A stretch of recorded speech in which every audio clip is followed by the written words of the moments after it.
pays, deux systèmes. C'est ainsi que fonctionne Hong Kong depuis 20 ans. Le 1er juillet 1997, l'ancienne colonie britannique était officiellement rétrocédée à la Chine. La cérémonie, en présence du prince Charles, était retransmise dans le monde entier. Et l'héritier de la couronne britannique souhaitait à l'époque un avenir démocratique pour Hong Kong. We have no doubt that Hong Kong people can run Hong Kong, as the joint declaration promises, and that faithful implementation of the joint declaration is the key to Hong Kong's continued success. The eyes of the world are on Hong Kong today. I wish you all a successful transition and a prosperous and peaceful future. En quittant le giron britannique, Hong Kong devenait la première région administrative spéciale de Chine. Spéciale parce que l'accord de rétrocession prévoit que pendant 50 ans, Hong Kong bénéficie d'une certaine autonomie, elle garde sa monnaie, ses propres lois, son système politique et ses divers partis. Mais ce système original ne va pas sans obstacle. Pékin entend bien établir son autorité sur la cité-État et contrôler les candidats qui pourraient se présenter aux élections. Une tentative de réforme du système de scrutin a d'ailleurs été à l'origine de grandes manifestations pro-démocratie. En 2014, des dizaines de milliers de Hongkongais sont descendus dans les rues pour dénoncer l'ingérence de la Chine. Des ombrelles face au gaz lacrymogène de la police, c'était la révolution des parapluies. Une révolte qui aura en partie porté ses fruits. La loi voulue par Pékin a été rejetée par les députés et le chef de l'exécutif, favori de la Chine, a annoncé qu'il ne briguerait pas un nouveau mandat. Mais la bataille pour la démocratie est un combat quotidien et beaucoup de jeunes Hongkongais rêvent aujourd'hui d'ailleurs. 20 ans après la rétrocession, billet retour à Hong Kong. C'est un reportage signé Antoine Védéier. C'est la ville aux 1000 gratte-ciel, l'une des métropoles les plus chères du monde. Hong Kong, un ancien port de pêche devenu l'un des territoires les plus densément peuplés de la planète. 7 millions d'habitants et une jeune génération qui s'inquiète pour son avenir. Eux viennent tout juste d'être diplômés. Ils fêtent leur entrée dans la vie active, mais aucun ne compte rester à Hong Kong. Je veux simplement quitter Hong Kong, parce que ces derniers temps, il y a beaucoup trop de mépris ici. En fait, je ne suis pas le genre de personne qui aime me justifier auprès des gens, mais je déteste vraiment l'environnement qu'il y a ici. Comme elle, ils sont des milliers chaque année à quitter la ville. Dans cette agence qui aide à l'émigration, le constat est sans appel. Canada, États-Unis, Europe, les départs sont de plus en plus nombreux. En 2016, 20 000 Hongkongais ont fait le choix de partir. C'est la tendance actuelle et on pense que ça va continuer d'année en année. Ces derniers temps, on estime que les demandes de départ ont augmenté de près de 30%. À Hong Kong, on dénonce les loyers trop chers, les salaires qui stagnent et de plus en plus l'emprise de Pékin sur la ville. Car 20 ans après la rétrocession, les Hongkongais s'inquiètent du climat politique. L'ancienne colonie britannique est bien censée jouir d'une certaine autonomie depuis 1997. Elle appartient à la Chine mais conserve son drapeau, sa monnaie, ses lois. Ce principe, un pays, deux systèmes, doit durer jusqu'en 2047. Mais pour une majorité de la population, le pouvoir chinois grignote d'ores et déjà chaque espace de liberté.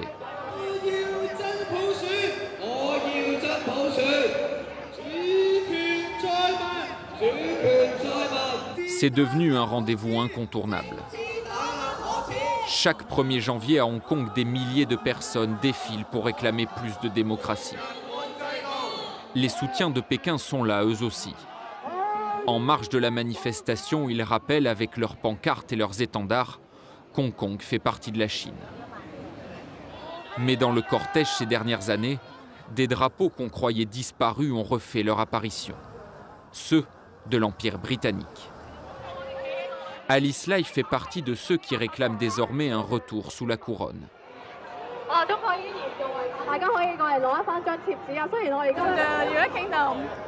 Le Royaume-Uni est quand même bien connu pour être un meilleur pays que la Chine, en termes de valeurs, de droits de l'homme et de liberté. Et puis c'est un état de droit, ce qui n'est pas le cas de la Chine. Le recul de la démocratie affecte même la liberté de la presse. En 20 ans, Hong Kong a dégringolé de la 18e à la 69e place du classement de Reporters sans frontières. Depuis peu, Pékin place des hommes de main à la tête des journaux hongkongais. Un moyen pour le pouvoir chinois de faire pression et de censurer les contenus jugés trop critiques. Une ingérence de plus qui inquiète le responsable d'Amnesty International en Asie. Donc voici les 2 titres de référence de la presse à Hong Kong. En langue anglaise, le South China Morning Post et en langue chinoise, le Mingpao. Donc 2 quotidiens à très grande circulation qui ont vu leur ligne éditoriale changer extrêmement fort depuis Occupy, lorsque Pékin a commencé à mettre beaucoup plus de pression sur le monde de la presse à Hong Kong et essayer d'avoir une ligne éditoriale dans les principaux journaux qui est beaucoup plus proche de ce que Pékin désire. Occupy, c'est ce mouvement appelé aussi la révolution des parapluies. En 2014, des dizaines de milliers d'étudiants ont envahi et bloqué le centre-ville de Hong Kong. À 21 ans, Nathan Law en était l'un des principaux leaders. Pendant 72 jours, il a campé sur cette place, harangué les foules et osé défier le gouvernement chinois. C'est ici que tout a commencé. Les gens ont occupé cette place et tout le monde était derrière les étudiants. Il y a une photo très connue de notre mur de revendication. C'était ici. On avait collé plein d'autocollants et c'était devenu l'un des symboles les plus forts du mouvement des parapluies. Moi, j'étais l'un des leaders étudiants. Au cœur de leurs revendications, l'instauration d'un véritable suffrage universel à Hong Kong. Ils ne l'ont pas obtenu et aujourd'hui, sur cette place Admiralty, tout rassemblement est interdit. Le gouvernement a fait de son mieux pour essayer d'effacer toutes les traces du mouvement des parapluies. Donc, ils ont nettoyé les rues et les murs, enlevé les autocollants de manière à consolider l'idée que tout ça n'avait pas eu lieu. Mais en fait, de nombreux Hongkongais ont été touchés par l'esprit du mouvement des parapluies et ont commencé à se soucier de la démocratie.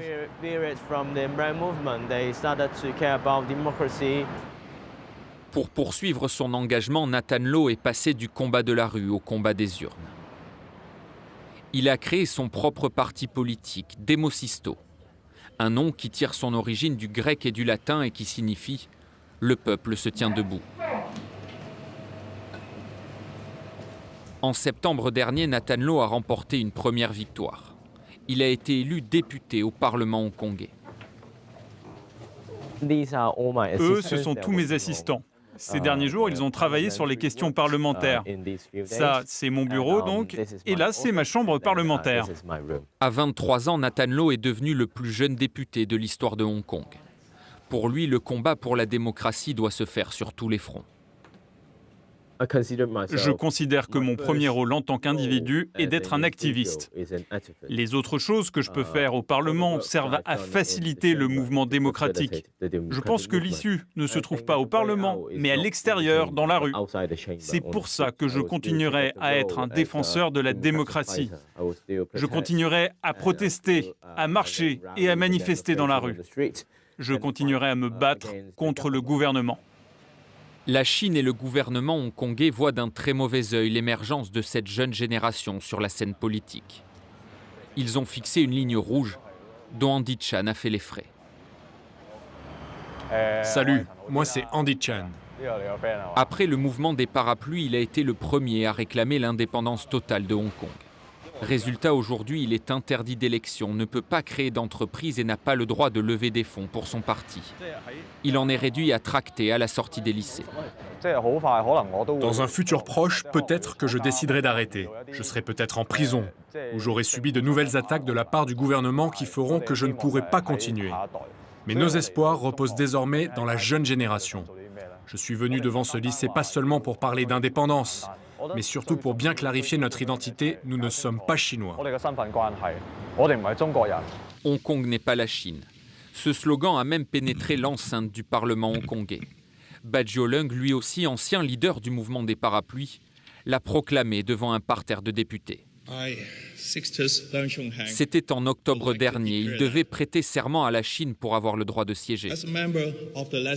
En tant que membre du Parlement, je ferai tout mon possible pour sauvegarder l'intérêt de la nation hongkongaise. Monsieur Sixtus Lang, vous n'avez pas respecté le serment, je ne peux pas le valider. Mais c'est surtout ce drapeau qui a provoqué l'ire de Pékin. Pour l'avoir endossé, il a été exclu du Parlement.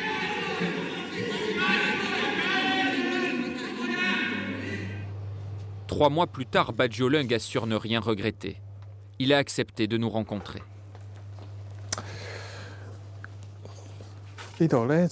Voilà, ça c'est le drapeau que tout le monde connaît bien, où il est écrit « Hong Kong n'est pas la Chine ». Tous mes ennuis ont commencé à partir du moment où j'ai pris ce drapeau et où je me suis couvert avec lorsque j'ai prêté serment. Pour lui, l'avenir de Hong Kong doit s'écrire sans la Chine. Pékin est allé trop loin dans l'ingérence. Nous avons clairement compris que notre rival, c'est le gouvernement central. Le gouvernement de Hong Kong, lui, n'est qu'une marionnette. Notre adversaire, c'est la plus grande dictature du monde. Face à un rapport de force jugé inéquitable, certains ont choisi la violence. Sur cette vidéo amateur, des jeunes ultra-radicaux s'acharnent sur un camion de police. Nous avons pu rencontrer l'un d'entre eux. Ça, c'est mon masque. Il représente les gens qui n'ont pas peur des autorités. Mais les autorités, elles, devraient avoir peur d'eux. Pour lui, la violence est le seul moyen de se faire entendre et de contrer l'emprise du pouvoir chinois. Si l'on veut intensifier notre opposition, l'usage de la violence est notre unique solution parce que les autorités continuent d'étouffer les volontés du peuple. Ils suppriment nos libertés, notre liberté de penser et de nous exprimer. À Hong Kong, la société est de plus en plus divisée. Ses habitants se déchirent sur leur identité.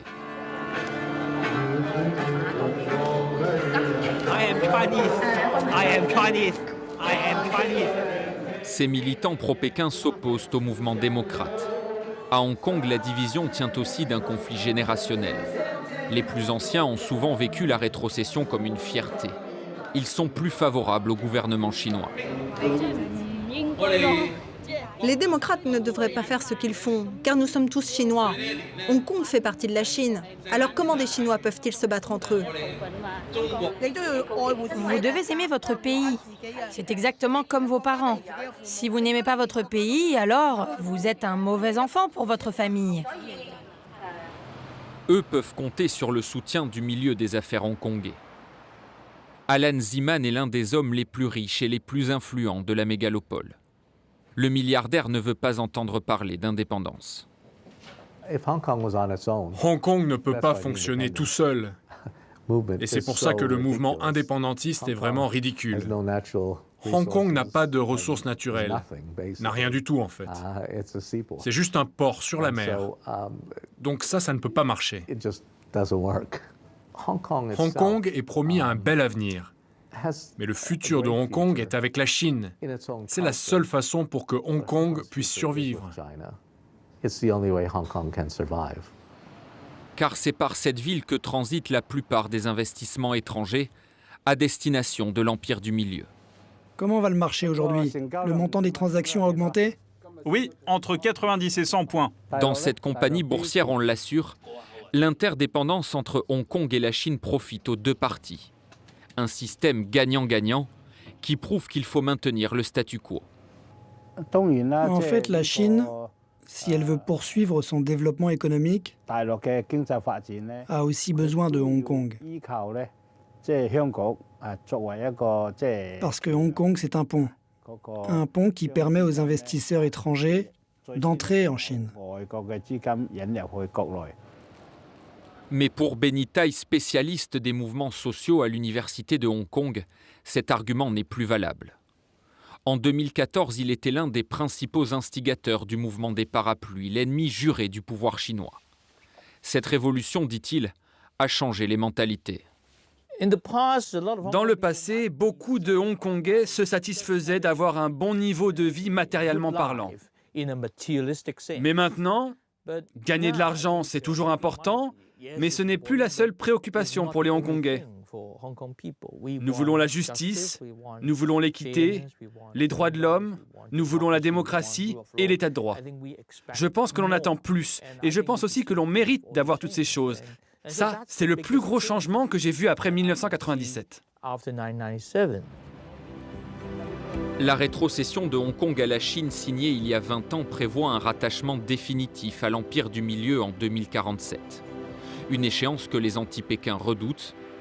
D'ici là, ils promettent de se battre jusqu'au bout pour que brille encore en Chine une lueur de démocratie. Et voilà pour ce reportage à Hong Kong que vous pouvez retrouver bien sûr sur france24.com et sur toutes nos applications mobiles. À très bientôt pour un nouveau numéro de Billets Retour.